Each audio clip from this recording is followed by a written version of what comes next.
Assalamu alaikum wa rahmatullah wa barakatuh. Installe-toi confortablement. Je m'apprête à te raconter une histoire qui restera à jamais gravée dans ta mémoire. Cette histoire, tu la connais peut-être. C'est l'histoire de la célèbre bataille d'Uhud. Mais aujourd'hui, je vais te révéler un secret qui marquera à l'encre indélébile cette histoire dans ton cœur. Es-tu prêt? Je commence. Depuis leur humiliante défaite lors de la bataille de Badr, les polythéistes de Quraysh rêvent de prendre enfin leur revanche. En effet, il y a tout juste une année, ils avaient été battus lors d'une bataille extraordinaire soutenue par Allah Azza wa Jal qui avait envoyé 1000 anges venus prêter main forte aux musulmans et leur ont offert une victoire écrasante. Résonne encore dans la tête et le cœur des musulmans la très célèbre devise Ahadun Ahad. Au mois de Shawwal de l'année suivante, ce ne sont pas 1000, mais bien 3000 soldats polythéistes qui prirent la route pour Uhud, une chaîne de montagnes située non loin de Médine, cette merveilleuse ville-refuge des musulmans. À cette époque, l'armée du prophète sallallahu alayhi wa sallam comptait-elle 700 hommes. Pour la seconde fois consécutive, ils étaient beaucoup moins nombreux que l'armée ennemie. Mais l'histoire et la morale de la bataille de Badr nous ont appris que le nombre ne représentait pas une faiblesse en soi et n'empêchait nullement la victoire. D'ailleurs, de leur côté, les musulmans avaient minutieusement préparé leur stratégie militaire. Les directives étaient très claires, les consignes simples et le plan parfaitement ingénieux. C'est Rasulallah sallallahu alayhi wa sallam lui-même qui les avait établis. Il avait minutieusement placé 50 archers sur un petit monticule et avait scindé le reste des hommes en 3 compagnies militaires menées respectivement par Hamza, son oncle bien-aimé, Az-Zubayr et Ali, son cousin, radiyallahu anhum. Le prophète, sallallahu alayhi wa sallam, avait insisté à plusieurs reprises auprès des archers. Ne descendez du monticule sous aucun prétexte. Même si vous voyez que nous remportons la bataille, et même si vous voyez que nous sommes terrassés par l'ennemi, restez sur le mont. Restez-y jusqu'à ce que je vous invite à en descendre et pas avant. Les instructions dites et répétées à maintes reprises, le combat pouvait enfin commencer. C'était un samedi 7 du mois de Shawwal que se tinrent face à face les deux armées. Comme pour Badr, d'un côté les musulmans qui soutenaient le vrai, al-Haqq, et de l'autre les injustes Qurayshites revanchards qui, eux, soutenaient le faux, al-Batil. Dès les premières minutes de combat, les musulmans, sous le commandement de Hamza, Az-Zubayr et Ali, radiyallahu anhum, menaient vaillamment l'offensive. De plus, grâce à leur emplacement stratégique, les archers éliminaient un à un les polythéistes, au point que leur chef Abu Sufyan, qui eut l'impression de revivre leur précédent déboire de la bataille de Badr, décida de battre en retraite et appela son armée à abandonner le champ de bataille. C'est ainsi que l'esplanade de la bataille fut complètement vidée de tous les polythéistes qui détalèrent comme des lapins. Tout portait à croire que le combat était bel et bien terminé et que la victoire était une fois de plus musulmane.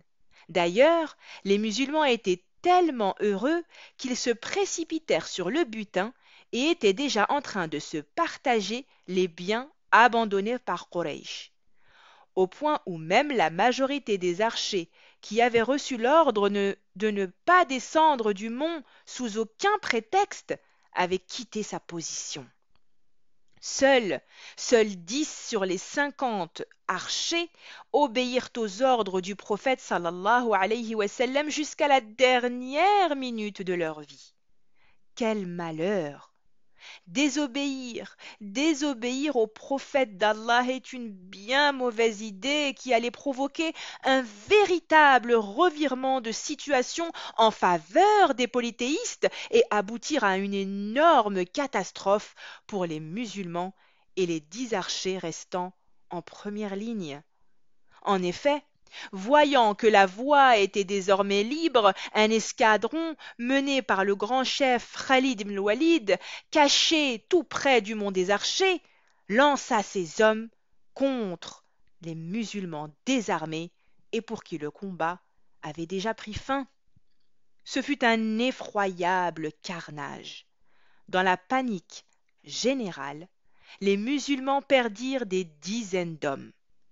Parmi eux, c'est celui que l'on surnommait le lion, Hamza, Hamza ibn Abd al-Muttalib, l'oncle téméraire et chéri du prophète sallallahu alayhi wa sallam, qui tomba.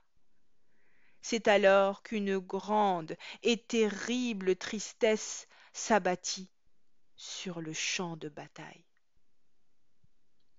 À quelques kilomètres de là, voyant au loin ce revirement de situation, Abu Sufyan et son armée revinrent immédiatement sur le champ de bataille, bien décidés à en finir avec le prophète sallallahu alayhi wa sallam. D'ailleurs, un immonde polythéiste qui pensait avoir atteint le prophète cria « Mohammed est mort! Mohammed est mort !» À l'entente de ces terribles mots, les musulmans furent découragés et quittèrent à leur tour le combat en direction de Médine, excepté une vingtaine de compagnons dévoués. Mais pour démentir cette rumeur qui courait et affaiblissait le rang des musulmans, mais surtout pour sauver la vie des 20 compagnons restés sur le champ de bataille, le prophète Mohammed sallallahu alayhi wa sallam appela ses compagnons. « Je suis Mohammed ibn Abdillah, venez à moi, venez à moi !» Puis par la grâce d'Allah, alhamdulillah, les musulmans affluèrent de nouveau et se remirent au combat. Pendant ce temps, les Qurayshites gagnaient du terrain. Ils s'étaient mis en tête d'éliminer coûte que coûte le prophète sallallahu alayhi wa sallam et s'approchèrent dangereusement et de plus en plus du refuge du prophète. Au pied de la montagne d'Uhud, protégés par une dizaine de fidèles Ansar qui sacrifièrent héroïquement tour à tour leur vie pour le prophète sallallahu alayhi wa sallam, ce dernier fut malgré tout profondément blessé au visage et à l'épaule. Se réjouissant de l'éventuelle mort du prophète, Abu Sufyan hurla « Hubal est le plus grand !» Hubal était une idole fabriquée de toutes pièces et vénérée par Quraysh. Sur ordre du prophète, les musulmans répondirent « Allah est notre soutien, et vous n'avez pas de soutien. » Abu Sufyan reprit « Vous avez gagné Badr, nous avons gagné Uhud. » Et les musulmans rétorquèrent fièrement « Nos morts sont au paradis, et les vôtres sont en enfer. » Devant la détermination des musulmans, le chef de l'armée quraïchite décida de quitter l'esplanade et de rentrer à la Mecque. Le rude combat et la lutte d'une extrême difficulté étaient enfin terminés. Devant la tristesse générale, le glaçant nombre de morts et malgré une grande fatigue, le prophète sallallahu alayhi wa sallam joua un dernier coup de maître en vue de redonner confiance aux musulmans. Le lendemain, il réunit tous les guerriers musulmans et les invita à allumer un énorme feu qui avait pour objectif d'effrayer Abu Sofyan et son armée. À quelques dizaines de kilomètres de là, lorsqu'ils virent le feu, ils pensèrent que Mohammed sallallahu alayhi wa sallam avait dépêché des nouveaux combattants en pleine forme physique pour les poursuivre. Envahi par une peur panique qu'Allah avait pris soin de déposer dans son cœur, il ordonna à son armée de lever immédiatement le camp pour fuir en toute hâte vers la Mecque. La bataille d'Uhud a été une épreuve extrêmement douloureuse pour les musulmans qui ont vu la victoire leur échapper pour la seule raison de leur désobéissance au prophète d'Allah.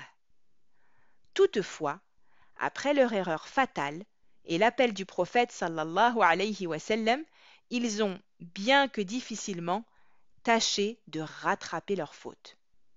Pourtant, c'est ainsi qu'Allah, maître du destin, l'avait écrit. Sans doute pour que toi et moi, ainsi que tous les musulmans de la planète, en tirions des leçons.